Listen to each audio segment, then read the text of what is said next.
अब मेरे पास ब्रह्म प्रकाश आ गए हैं। हम काफ़ी देर से कोशिश कर रहे थे ब्रह्म आपसे बात करने की, लेकिन मुझे बताया गया बारिश हो रही है कोलकाता में, इसलिए संपर्क आपसे लगातार टूट रहा था बार बार। 86 सीटों पर टीएमसी आगे है, सीपीएम 15 सीटों पर आगे है, कांग्रेस 16 सीटों पर आगे है, बीजेपी 5 सीटों पर आगे है, अन्य 2 सीटों पर इस वक्त आगे चल रहे हैं। तो पश्चिम बंगाल में टीएमसी समर्थक आगे के नहीं, अब तो मान लिया होगा उन्होंने कि अब तो अपनी सरकार बन रही है, तय हो गए।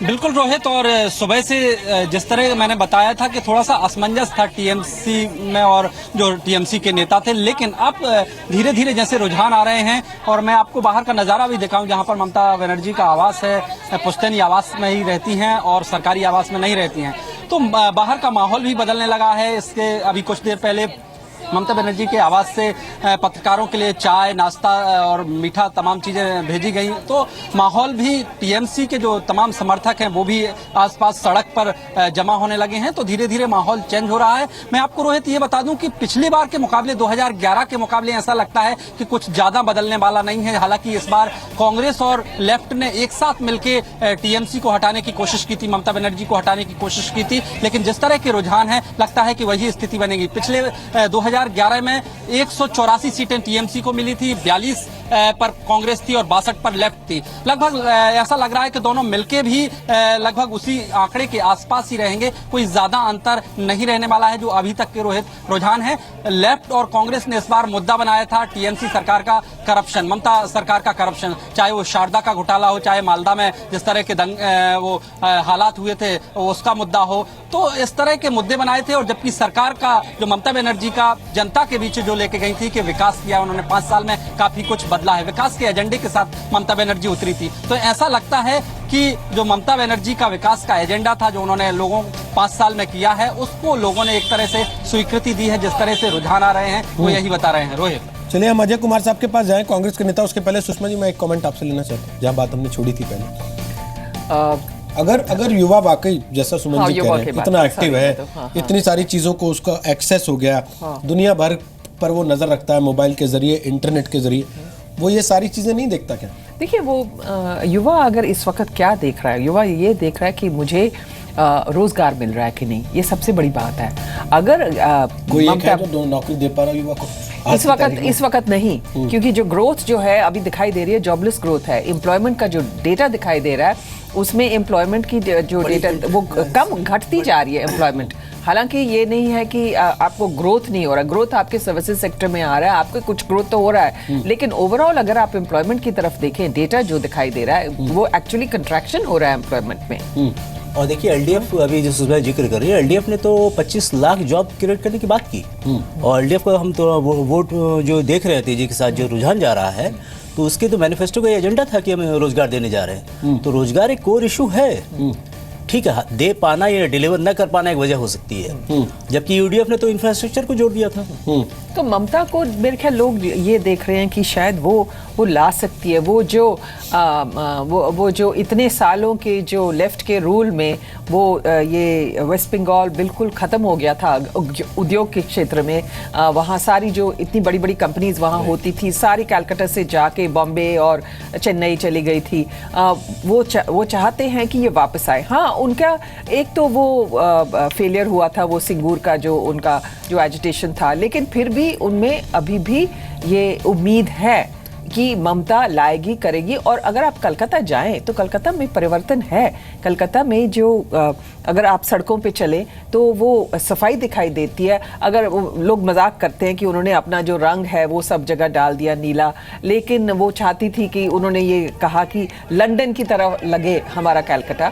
तो अगर आप एयरपोर्ट से जाएं तो वहाँ देखेंगे कि जो लैंप्स उन्होंने लगाए हुए वो सूडो ब्रिटिश समझ लीजिए लैंप्स लगाए हुए, लेकिन परिवर्तन है, कुछ चेंज है, सफाई है, तो थोड़ा बहुत तो शुरुआत हुई है वहाँ पर। आप मोहित हैं हमारे एक दर्शक डॉक्टर अजय कुमार, मैं अनिल बलूनी आपके पास आऊँगा, उसके पहले अजय जी से कमेंट ले रहा हूँ। मोहित थपलियाल हमारे दर्शक हैं, उन्होंने आपसे एक सवाल पूछा अजय जी। उनका सवाल है कि why brand Congress is searching for other brands to collaborate for survival. Brand Congress बाकी ब्रांड्स को क्यों ढूंढ रहा है कि सर्वाइवल के लिए उनका सहारा मिल जाए? देखिए रोहित जी, पहले तो चुनावी दृष्टिकोण से इस चुनाव के अगर कुछ तथ्य आपके सामने रखना चाहूंगा। जी जरूर बोलिए। अगर आप देख लीजिएगा कि 2014 के अगर लोकसभा चुनाव के दृष्टिकोण से तो जिस तरह से हर एक, मैं अभी देख रहा था आंकड़े जो है, हर एक जगह कांग्रेस की वोट शेयर बढ़ रही है। केरल छोड़ करके, तमिलनाडु हो, बंगाल हो, पौंडीचेरी तो, असम हो, हर जगह जो 2014 के लोकसभा चुनाव के आधार पर, तो हमारा ये कहना है कि जरूर जो है ना 2014 जो है, जब हम लोग को सबसे बड़ी शिकस्त जो है हुई थी, हम लोग को चुनाव को सबसे बड़ा नुकसान हुआ तो 2014 के लोकसभा चुनाव में। उसके बाद जिस तरह से कांग्रेस की ग्राफ जो हर एक प्रदेश में वोट शेयर जो बढ़ रहे हैं, बंगाल में बढ़ रहे हैं, असम में भी बढ़ रहे हैं, तमिलनाडु में बढ़ रही है, केरल में कम हुई है। दूसरी बात है, अगर आप देख लीजिएगा कि तमिलनाडु में पहले भी जो है हमारी गठबंधन रही है डीएमके के साथ।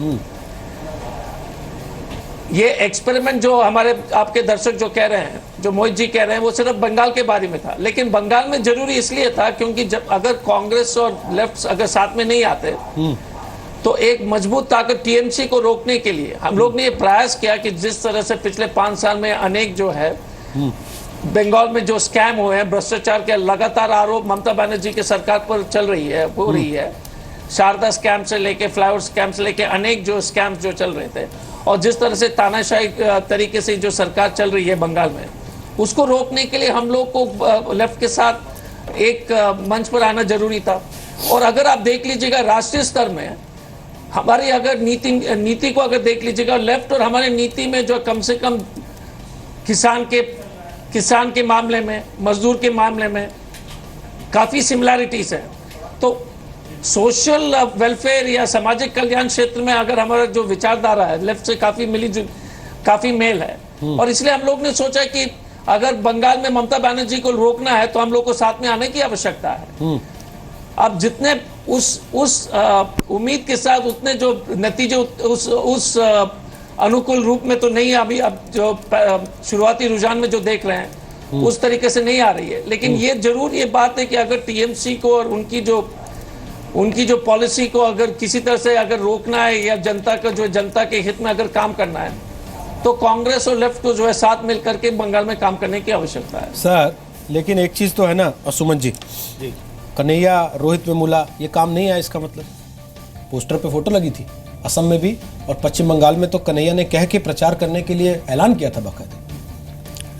दरअसल शायद हम लोग पिछली बार भी यही बात कर रहे थे कि ये एक किस्म का यूपीए 1 का एक्सटेंशन हो रहा था, नया एक्सपेरिमेंट हो रहा था कि आइडियोलॉग का जो पोर्शन है वो लेफ्ट फ्रंट संभाले और कन्हैया खुद एआईएसएफ के हैं, सीपीआई के जो स्टूडेंट विंग है, और हुकूमत का जो चेहरा बने वो कांग्रेस बने। ये पूरा जो आंदोलन था, एक कैंपेन जो चलाया जाना था, लगातार हम देखते हैं इंटॉलरेंस को लेके सारी चीज़ें जो फ्लोर पे आ रही थी, और जो कोर इश्यूज थे उससे लगातार हम माने इधर उधर सारे डायलॉग चल रहे थे, और एक मीडिया का बहुत बड़ा लार्ज सेक्शन भी इसमें पूरी तरह हम देखते हैं कॉन्सेंट्रेट हो रखा था। जैसे एक छोटा सा फेलियर हम देखते हैं कि इलाहाबाद यूनिवर्सिटी के अंदर जो मूवमेंट चला ऑनलाइन को लेके, उसमें सारी पॉलिटिकल पार्टी के जो यूनियन जो जितने जी पदाधिकारी थे वो एक साथ मिलकर आए और उन्होंने उस जंग को जीता।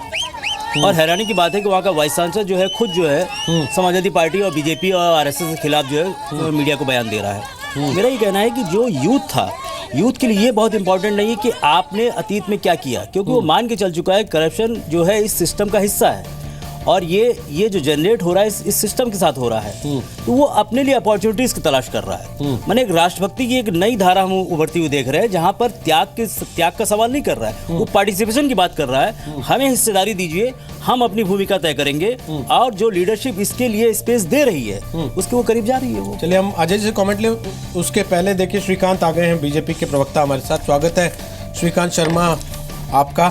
तो आज असम की खुशी है या इस बात की ज्यादा खुशी है कि जहां फुटप्रिंट्स नहीं थे वहां फुटप्रिंट्स भी हो रहे हैं? देखिए दोनों ही खुशी है, और हमारे लिए तो डबल खुशी है कि असम में हम जीत रहे हैं और उत्तर पूर्व में हमारी एंट्री हो रही है।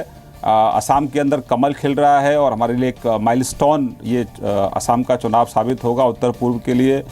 और दूसरी खुशी हमारे लिए है कि दोहरी खुशी हमारे लिए है कि जिन राज्यों में हमारा कोई बेस नहीं था वहाँ हमारा वोट शेयर निश्चित रूप से बढ़ेगा। जब पूरी टैली का अगर आप आकलन करेंगे तो एक बहुत बड़ा उछाल हमारे पक्ष में आपको देखने को मिलेगा। नरेंद्र भाई मोदी और अमित शाह के नेतृत्व में हम लोग हर घर में कमल पहुंचाने में सफल हुए, हर पोलिंग बूथ पर मजबूती से हमने चुनाव लड़ा है। तो हमारे लिए आज डबल खुशी है, दोहरी खुशी है। और सबसे ज़्यादा खुशी इस बात की है कि असम के लोगों ने एक ऐसे पार्टी को मैंडेट दिया है जो एक पारदर्शी सरकार वहाँ देगी, एक करप्शन फ्री सरकार वहाँ देगी, और जो असामीज़ हैं उनके हितों का सरोकार, उनके हितों के लिए काम वहाँ हमारी सरकार करेगी। क्योंकि अब तक असम में जो सरकारें रहीं, कहीं ना कहीं वोट बैंक उनके काम पर हावी रहा और इसलिए असम के हितों की अनदेखी की गई। तो हमारे लिए अच्छी बात है, हमारे लिए बहुत आज खुशी का दिन है। इससे पहले मैं वापस कमेंट लूं अजय जी से, जो बातें अभी सुमन साहब करे थे उस पर वो कमेंट करना चाह रहे हैं ज़रूर। उसके पहले फटाफट रुझान आपको बता दें इस वक्त के क्या आ रहे हैं। असम का रुझान कह रहा है 38 सीटों पर बीजेपी गठबंधन आगे है, 12 सीटों पर कांग्रेस गठबंधन, AIUDF 6 सीटों पर आगे और अन्य 2 सीटों पर इस समय आगे चल रहे हैं। असम की विधानसभा इस समय ऐसी कुछ दिखाई देगी जैसी आपने देखी। और अब जरा केरल की विधानसभा की तस्वीर भी देख लीजिए। हमारी ग्राफिक्स टीम ने वर्चुअल ग्राफिक्स के जरिए बड़ी खूबसूरती से ये विधानसभा डिजाइन की है। केरल की विधानसभा ऐसी दिखाई देगी सीटें जब नतीजों में तब्दील हो जाएंगी तब। फिलहाल 139 रुझान, जहां LDF को पूर्ण बहुमत साफ तौर पे दिखाई दे रहा है 78 सीटों के साथ, UDF 50, अन्य 9 और बीजेपी गठबंधन 2 सीटों पर बढ़त इस समय दिखा रहा है। ये केरल की विधानसभा की तस्वीर थी। उसके पहले आपने असम की विधानसभा की भी तस्वीर देख ली। अब जरा पुडुचेरी की विधानसभा की तस्वीर देख लीजिए। हालांकि 30 में से 5 ही सीटों के रुझान अभी वहां से आ पाए हैं, लेकिन वो रुझान क्या कहते हैं? वो रुझान ये कहते हैं कि कांग्रेस गठबंधन 2 सीटों पर आगे है, AIADMK 0, अन्य 3 सीटों पर इस समय आगे चल रहे हैं। ये पुडुचेरी की स्थिति है। अब जरा पश्चिम बंगाल का आंकड़ा देख लीजिए, जहां पूरा हरा रंग, क्योंकि TMC को दिया हमने तो सब कुछ हरा ही हरा दिखाई देगा वहां पर। और TMC 122 सीटों पर इस वक्त पश्चिम बंगाल में बढ़त बना चुकी है। 294 में से जो कुल रुझान 175 आए हैं उसमें CPM 23 पर, कांग्रेस 19 पर, BJP 7 पर आगे चल रही है और अन्य 4 सीटों पर आगे चल रहे हैं। TMC के खाते में 122 सीटें फिलहाल जाती हुई दिखाई पड़ रही हैं। ये पश्चिम बंगाल की विधानसभा की तस्वीर है। अजय जी, पश्चिम बंगाल में ऐसा एक्सपेक्ट किया था क्या आप लोगों ने? नहीं रोहित जी, हम लोग को लग रहा था कि पश्चिम बंगाल में कम्युनिस्ट लेफ्ट के साथ ये जो महाजोत है उसकी परफॉर्मेंस अच्छी रहेगी। और अगर हम पहले से भी आपको यही बता रहे थे कि अगर हम 2014 के लोकसभा चुनाव के दृष्टिकोण से अगर उसको आधार मानेंगे तो सीट में जरूर बढ़ोतरी हुई है। लेकिन जिस तरह की जितनी अपेक्षा थी जितनी थी वो अभी दिखाई नहीं दे रही है। अब जो रिजल्ट जो था उसके हमारे प्रतिकूल आ रहा है। हम लोग को उम्मीद था कि जो लेफ्ट के साथ जो गठजोड़ होगा उसकी जो है कांटे की टक्कर होगी वेस्ट बंगाल में, वो अभी दिखाई नहीं दे रही है। लेकिन ये एक प्रयास है जरूर। अभी तक जो रिजल्ट आ रहे हैं TMC के परफॉर्मेंस बहुत ही अच्छा दिखाई दे रहा है। एक चीज़ जरूर हम लोग ये सबक ले सकते हैं, एक तो कि हम लोग ने जो है कम से कम लोकसभा चुनाव के दृष्टिकोण से हम लोग ने अपनी स्थिति काफ़ी सुधारा है। लेकिन और मेहनत करने की आवश्यकता है और आगे बढ़ के करेंगे। आज आप जोश में नहीं है अजय जी, कुछ मतलब ये नतीजों की वजह से, रुझानों की वजह से है? अभी भी जोश में तबीयत खराब है आपकी? एक चीज है, नहीं देखिए रोहित जी, चुनाव देखिए एक चीज है, राजनीति पॉलिटिक्स में तो चुनाव होते ही रहते हैं। तो एक चुनाव को देख करके ज्यादा खुश होना या ज्यादा दुखी होने से कोई फायदा नहीं। आपको दूर की हम लोग को जो है लंबा देखने की आवश्यकता है। लेकिन आप तमिलनाडु देख लीजिएगा तो गठजोड़ अच्छा कर रहा है। केरल में भी, क्योंकि हम लोग केरल में तो पुराने इतिहास रहा है। और असम में जितने श्रीकांत जी जो है उनको बड़ी खुशी है। लेकिन आप एक चीज याद रखिएगा कि 3 टर्म वहां पर तरुण गोगोई जी 15 साल से वहां के मुख्यमंत्री हैं। तो अगर 15 साल से आपकी सरकार है तो काफी उस दृष्टिकोण से तो एंटी इनकम्बेंसी तो हो गई। और अगर कमल खिलने की बात है तो सिर्फ हम यही कहना चाहेंगे क्योंकि हम तो बीजेपी के खिलाफ कोई टिप्पणी अभी वर्तमान इस चुनाव में ज्यादा देने की आवश्यकता नहीं। लेकिन यही कहना चाहेंगे कि 2014 के दृष्टिकोण से उनकी वोट परसेंटेज, जो हमारे जो आंकड़े मेरे सामने हैं, वो वोट परसेंटेज घट रहे हैं। तो ये जरूर बीजेपी और कांग्रेस की जो वोट शेयर है धीरे धीरे बढ़ रही है। और असम में तो स्पष्ट रूप से 15 साल से अगर आप वहां पर सरकार में रहते हैं तो अगर आपके एंटी इनकम्बेंसी तो होने की जो स्वाभाविक ही है और उसके जो नतीजे आपको दिखाई दे रही है।